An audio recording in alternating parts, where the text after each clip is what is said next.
Kamusta mga kakusina?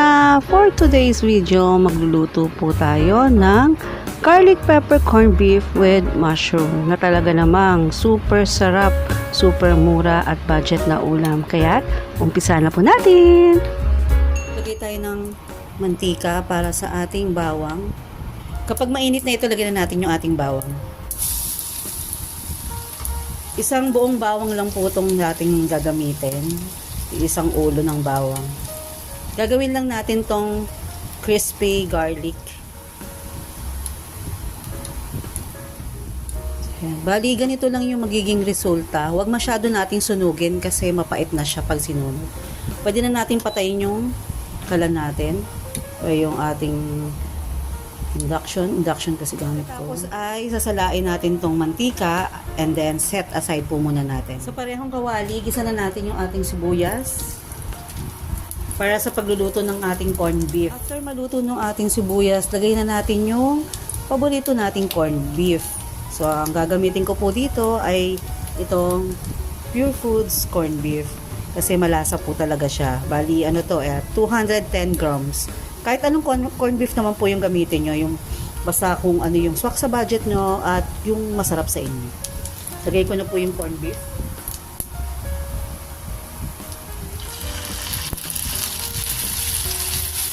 Igigisa ko lang po ito ng maigi hanggang sa medyo matuyo po siya.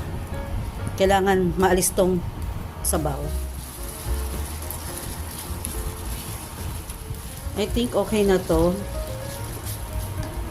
Set aside din po natin muna.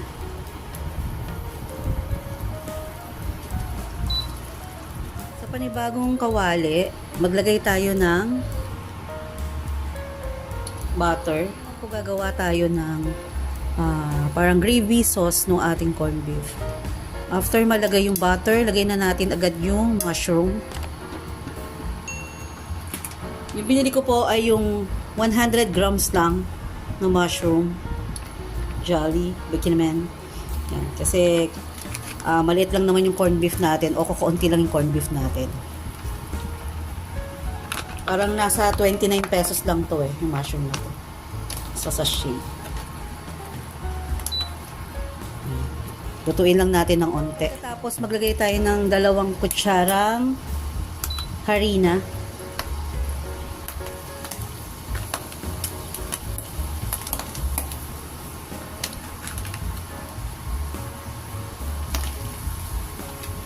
Ito po yung magpapalapot sa ating sauce. Lagyan na natin ng tubig. Bali, depende po yan sa lapot na gusto nyo. Kasi itatap natin to sa corned beef, diba? So, dapat hindi siya ganun kasabaw.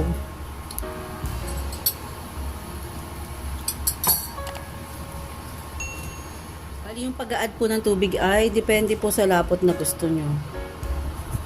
Lagyan ko na ng paminta. Mga 2 tablespoon na toyo, pampakulay lang. At maglalagay din ako ng beef cube. Bawas na to kasi corned beef naman yon, so pampalasa. Wala naman tayong dinagdag na seasoning dun sa ating corned beef kasi may timpla na yon. Lutuin lamang natin to para ma-reach natin yung consistency na gusto natin. Kung kailangan mag-add po ng tubig, mag-add po tayo ng tubig. So, ayan na po yung na-reach kong consistency. Yan. At tinikman ko na rin po siya. Ang sarap ng lasa. Hindi siya maalat, di matabang, saktong-sakto lang. Maari ko na po itong patayin.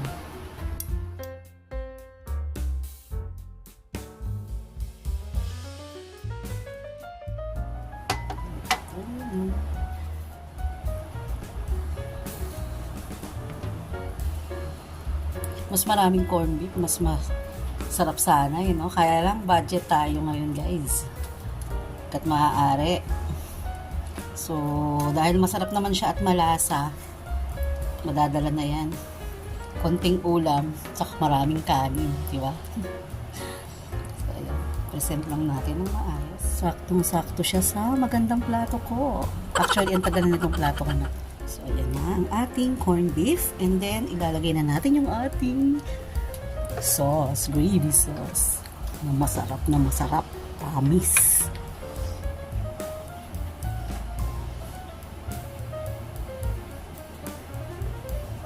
Busin na natin yung gravy sauce natin. Konti lang naman to.